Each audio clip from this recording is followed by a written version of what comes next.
নমস্কার বন্ধুরা, সুপ্রভাত। তোমরা সবাই কেমন আছো? আশা করি প্রত্যেকেই ভালো আছো। আমরাও বেশ ভালো আছি। আমি বুলু। আমার চ্যানেল বুলুস ব্লগ এন্ড রেসিপিতে তোমাদের সবাইকে স্বাগত জানাই। আজ শনিবার সকাল 7টা থেকে তোমাদের সঙ্গে নিয়ে সারাদিনের ভিডিওটা শুরু করে দিলাম। সকালবেলা ঘুমের থেকে উঠে এই যে কলপাড়ে এসে জল নিতে, আর এই যে গাছের থেকে না আম পেয়েছি। আমাদের 3খানা হচ্ছে গিয়ে 12 মাসে আম গাছ আছে। প্রচুর আম ধরেছিল, সব পড়তে পড়তে এখন কোথায় হয়তো পাকার পাতা টাতার মধ্যে এক একটা আছে, পড়ে মাঝে মধ্যে। তো সেটাই পেয়েছি আর কি। কুড়িয়ে নিয়ে সোজা চলে এসেছি তুলসী মন্দিরের কাছে। মন্দিরটা একটু ধুয়ে দিলাম। আর কি বলো তো, সকালবেলা খুব বৃষ্টি হয়েছে, কেউই আজকে ঘুমের থেকে ওঠেনি। আমি আর কি সবার আগে উঠে এই যে গেট খুলে একবারে দৌড়ে জল দিয়ে দিলাম। তো এদিকটা তো মোটামুটি জল টল দিয়ে না, চারিদিকে বৃষ্টি হচ্ছে। বৃষ্টির পরে দেখছো গাছগুলো কত সুন্দর হয়েছে। এখানে মোটামুটি তুলসী গাছ, বেলি ফুল গাছ সবই আছে। তার মধ্যে দেখো বেগুন গাছটা আগে প্রচুর বেগুন তোলা হয়েছে, আবার দেখো কি সুন্দর বেগুনে ফুল এসছে। আর এইখানে গাছটা না বেশ ভালো বেগুন ধরে, ঝুমকো ঝুমকো। তো যাই হোক, ওদিকে দেখে টেকে সোজা ঘরে এসে ফ্রেশ ট্রেশ হয়ে যা জামা কাপড় ছিল না গতকালে সমস্ত আর কি কাচা ধোয়া করেছি। বিছনার চাদর টাদরগুলো গতকাল আর কেচেছিলাম না, সমস্ত জড়ো করা ছিল। আজকেও বৃষ্টি হচ্ছে কিন্তু সকালে আর আলিস্যি করলাম না, তো একবারে কেচে ধুয়ে দিলাম। কখন শুকাবে তো জানি না, বাইরে মেলার উপায় নেই, এখনও বৃষ্টি হচ্ছে। তো এই যে বাইরের বারান্দাটাই আর কি মেলে দিলাম সমস্ত জামা কাপড়গুলো, দিয়ে সোজা ঘরে এসে ঘরের কাজে লেগে গেলাম। কী বলতো, সকালে তো আর বাসি বিছানা টিছনাগুলো তোলা হয়েছিল না, এখন সব তুলে একবারে গুছিয়ে রেখে তারপরে আবার যা কাজ সেগুলো আর কি লাগবো আর কি। মা তো এখনও ওঠেনি, মা উঠলে তারপরে সবাই আর কি চা খাওয়া হবে। তার মধ্যে বিছানাপত্র গুছিয়ে এই যে আমার ঘরটা সমস্ত ঝাড়ু দেওয়া শুরু করে দিয়েছি। আর তোমরা যারা বন্ধুরা আমার প্রতিদিনের ভিডিও দেখো, কমেন্ট করো, আর যারা করো না তাদেরকেও আমার অনেক অনেক ভালোবাসা। সবাই হয়তো কমেন্ট করো না, তাদেরকেও ভালোবাসা থাকলো, আর যারা করো তাদের তো অবশ্যই ভালোবাসা থাকলো। তোমরা এভাবেই আমার পাশে থেকো, আমাকে সাপোর্ট করো। আর প্লিজ আমার চ্যানেলটাকে সাবস্ক্রাইব করে দিও, আর ভিডিওটা দেখার সময় টুক করে একটা লাইক করে দিও। আর তোমরা এভাবেই যদি আমার পাশে থাকো, আমার চ্যানেলের ভিডিওগুলো দেখো, তাহলে না আমার ভালো লাগবে। তো এর মধ্যে এই যে চলে এসেছি সোজা রান্নাঘরে। এসে কি বলো তো, চা করব, তার আগে ভাবলাম একটু পরিষ্কার করে নিই। বেশ ঝুলঝুল লাগছে, আর মাও সবে ঘুমের থেকে উঠলো, একটু ফ্রেশ হতে টাইম লাগবে। ততক্ষণে আমি বুঝে ফেললাম যে এই জায়গাটুকু আমার পরিষ্কার মোটামুটি হয়ে যাবে। আর কি বলো তো, এই একটু খুঁতখুঁতানি রোগ, ঝুল দেখলে মনে হয় আগে সেই জায়গাটা পরিষ্কার করি। মানে মাঝে মাঝে করা হয়, তো আজকে এই যে বর্ষা নামলে দেখবে মাকড়সার খুব উপদ্রব বাড়ে, সেই কারণে আর কি মাকড়সাগুলো সমস্ত আর কি পরিষ্কার করে নিলাম। এই সেকশানটা তো মোটামুটি হয়ে গেল পরিষ্কার করা। এবার কি বলতো, গ্যাস উনুনটা না গতকাল ছিল পরিষ্কার করা রাত্রে, কিন্তু যেহেতু এখন হচ্ছে গিয়ে মাকড়সার ঝুলগুলো পরিষ্কার করলাম, এখন এই জায়গাটা ভালো করে না মুছলেই নয়।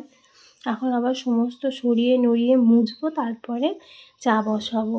তো সেরকম দেখো সমস্ত জিনিস কিন্তু মোটামুটি সরিয়ে এগুলো পরিষ্কার করা হয়ে গেছে। কি বলো তো, কোথাও হয়তো দেখা গেলো একটু ঝুল পড়লো বা একটা মরা মাকড়সা পড়ে থাকলো, তো সেগুলো খুব বাজে ব্যাপার। ওই জন্য আগে পরিষ্কার করে নিয়ে এই যে উনুন টুনুনগুলো আবার একটু সার্ফ দিয়ে সাবান দিয়ে ভালো করে ধুয়ে নিলাম।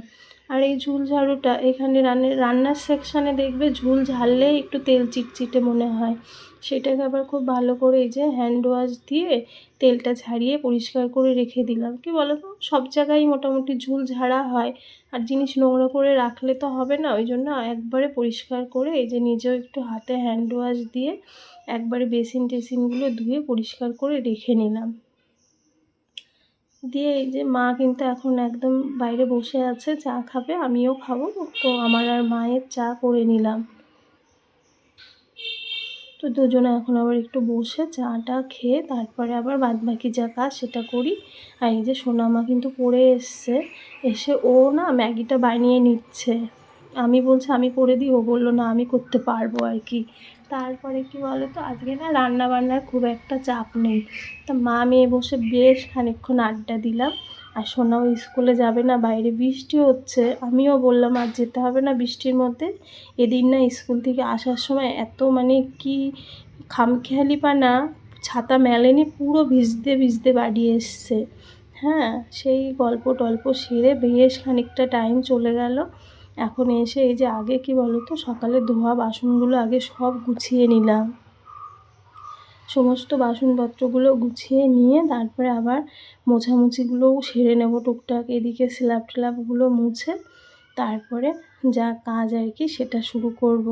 আর কি বলো তো, বাইরে এখনও অবিরাম টুপটুপ টুপটুপ করে বৃষ্টি হয়েই যাচ্ছে। একেই বলে মনে হয় আষাঢ় মাসের বৃষ্টি। এটাকেই কয়েকদিন খুব মিস করছিলাম। এখন শুরু হয়েছে তো এখন কিন্তু আর ভালো লাগছে না, মনে হচ্ছে কখন একটু রোদ উঠবে।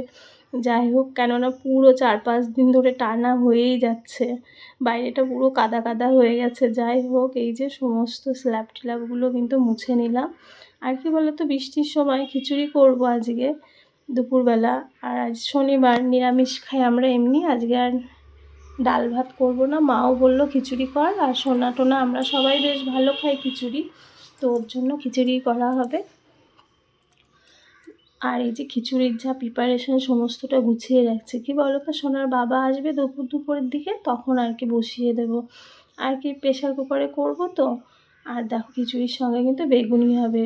ঘরে বেগুন ছিল না, গাছের বেগুন তুলে নিয়ে এই যে বেগুনগুলো আবার পাতলা পাতলা করে কেটে নিলাম, নিয়ে বেসনের একটা ব্যাটার বানিয়ে রেখে নিলাম। সমস্ত আর কি গুছিয়ে রাখলাম, হলুদ কালো জিরে লবণ দিয়ে একদম রেডি করে রাখলাম। সমস্ত গোছানো থাকলে কি বলো তো, খিচুড়িটা নামিয়ে টপ করে সব ভেজে ভুজে নিয়ে আর কি খাওয়া যাবে। এদিকে এই যে খিচুড়ির ডালগুলো সমস্ত ঢেলে মোটামুটি সব গোছানো কমপ্লিট, কারণ না সোনার বাবা আসবে আর টপ করে রান্নাটা আর কি বসিয়ে দেব। দেখছো তো, পাঁপড় ভাজা হবে, বেগুনি হবে আর খিচুড়ি হবে। এই হচ্ছে আজকে দুপুরে আমাদের খাওয়া দাওয়া করা হবে। তো মোটামুটি সব গুছিয়ে নিয়েছি। আর এদিকে কিন্তু এখনও আসেনি সোনার বাবা, এখন ভাবছি বসিয়ে দিই, এখনই ঢুকে যাবে। ধরো এখন 12:30 পৌনে 1 বাজে। তো এদিকে ফোড়নটা দিয়ে দিই, এক ফোড়নে প্রেশার কুকারে আর কি বসিয়ে দেবো। আর বৃষ্টির মধ্যে খিচুড়ি খেতে কিন্তু বেশ মজা লাগে।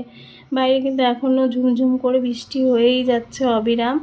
তার মধ্যে এই যে পাঁপড়গুলো কি বলো তো, ভেজে একবারে হচ্ছে কৌটোয় তুলে রাখবো, নাহলে কি এই পাঁপড় 2-1 মিনিটে একদম নরম হয়ে নেতিয়ে যায়।